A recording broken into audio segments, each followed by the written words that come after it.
Қайырлы күн. Біз орталық Қазақстанның табиғи аймақтары тақырыбын жалғастырамыз және бүгін шөлейт және шөлді жерлері туралы баяндаймыз. Шөлейт. Жазда шөлейтте орташа температура плюс 22-ден плюс 24 градусқа дейін, ал максимум плюс 40 градусқа дейін жетуі мүмкін.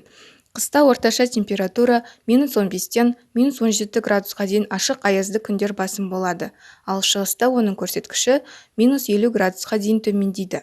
Жауын-шашынның жылдық мөлшері 200-250 мм құрайды. Шөлейт жерлерде келесі кемірушілерді кездестіруге болады: суырлар, қосаяқтар, құмдақ қояндар, жыртқыштардан сазкүзендер мен түлкілерді көреміз. Мұнда сонымен қатар ақбөкендер мен қарақұйрықтар да кездеседі. Құстардан бүркіттер, торғайлар, бауырмен жорғалаушылар өте көп. Кесірткелер мен жыландар, айдаһар жылан, сұр жылан және боз жыландар кездеседі. Өсімдіктер негізінен бетеге, жусан, түймедақ, селеу шөптерінен құралады. Шөлейт аймақтағы өзендердің алқабында айрауық, ши, қамыс өседі. Кейбір шөлейт аңдары туралы қызықты деректер. Түлкі. Денесінің ұзындығы орташа, сирақтары қысқа, құйрығы ұзын әрі жүндес, тұмсығы ұзын әрі жіңішке. Табиғатта түлкілер сирек, 7 жылдан астам өмір сүреді. Көбінесе өмір сүру ұзақтығы 3 жылдан аспайды. Қолда аңдар 20-25 жылға дейін өмір сүреді. Түлкілердің құлағы тамаша естиді. Оларды сақ құлақ деп атауға болады. Түлкі аңдармен, жәндіктермен және өсімдіктермен қоректенеді. Оның қорегінің негізі майда кеміргіштер. Түлкілер көбінесе борсықтардың, сарышұнақтардың және де басқа да қазғыш аңдардың індерін басып алады. Ақбөкен. Мекендейтін жерлері орталық Қазақстан. Ал қыста ақбөкендер бетпақ-дала шөліне, арысқұм құмдарына қоныс аударады. Ақбөкендер табындарда тұрады. Оның аталықтарында бірнеше аналықтары болады. Өмір сүру ұзақтығы 10-12 жыл. Ақбөкеннің мұрны үлкен, ол тұмсықтың көп бөлігін алады. Мұндай мұрынның арқасында олар ыстыққа оңай шыдайды. Ақбөкенде жүректен қан мұрынға түседі, салқындатылады, содан кейін миға түседі, яғни оның мұрны салқындату жүйесі. Ал қыста мұрын жылытқыш болып табылады.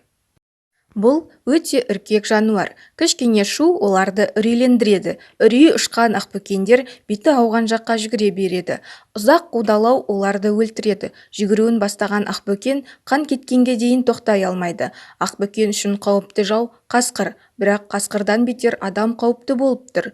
Адамдар ақбөкенді Тибет медицинасында өте жоғары бағаланатын еті мен мүйізі үшін қырып жоюда. Сондықтан олардың саны азайып барады. Ақбөкен Қазақстанның қызыл кітабына енгізілген. Оның жойылып кету қаупі бар. 100 жылдан астам уақыт бұрын мұнда миллионнан астам ақбөкен өмір сүрген, ал қазір оның саны 100 мыңнан аз. Шөлді жерлер. Қарағанды облысының аумағында бетпақ-дала шөлі орналасқан. Климаты өте құрғақ. Жауын-шашынның орташа жылдық мөлшері 200 мм-ден аспайды, ал кейбір жерлерде ол 100 мм-ге жетпейді. Қысы суық. Аяз минус 40 градусқа дейін жетеді. Жазы ыстық және құрғақ. Шілденің орташа температурасы солтүстікте 24-26 градус, оңтүстігінде 28-30 градус. Жазда құмның беті кейде 70 градусқа дейін қызады.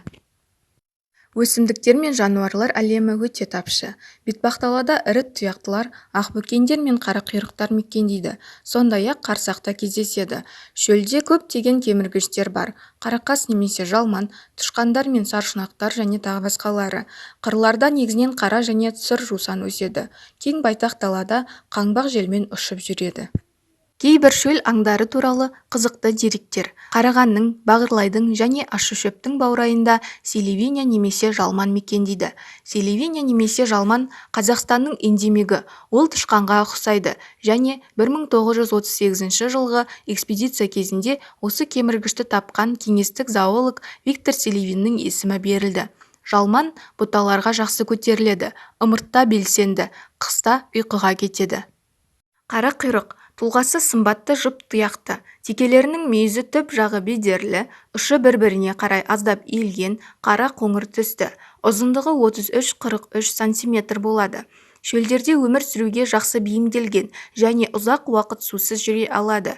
Көктемде және жаздың бірінші жартысында қарақұйрықтар шағын топтарға бірігеді, ал күзде және қыста олар үлкен табындарға жиналады. бірнеше жүзге дейін. Жүктіліктің 5-6 айынан кейін әдетте мамыр айының басында аналығы 1 немесе 2 текшені әкеледі. Қарақұйрықтың жаулары қасқыр, түлкі, жас жануарларды бүркіттер жиі әкетеді, бірақ ең үлкен қауіп мылтығы бар адам. Браконьерлік аң аулау әсіресе түнде фаралармен жиі кездеседі. Фараның жарығынан көзі көрмей қалған жануарлар дәрменсіз болады. Осылайша қарақұйрық ұлттық ғана емес, сондай-ақ халықаралық қызыл кітапқа енген. Соңғы жылдары Қазақстанда осы сирек кездесетін және әдемі аңның қалпына келуі жүріп жатыр. Қарсақ денесінің ұзындығы 50-60 см, қызғылт қоңыр түсті аң. Ол 2 апта сусыз жүруі мүмкін және олжасының қанын ішеді. Көбіне кеміргіштермен, сирек құс пен өлекселермен қоректенеді. Өзіне ін қазбайды, басқалардың інін басып алады. Ол аштыққа өте төзімді. 2 аптаға дейін аш жүруі мүмкін. Қарсақ әдетте түнде, кейде күндіз де аң аулайды. Адамды, тіпті көлікті де өзіне жақындатады.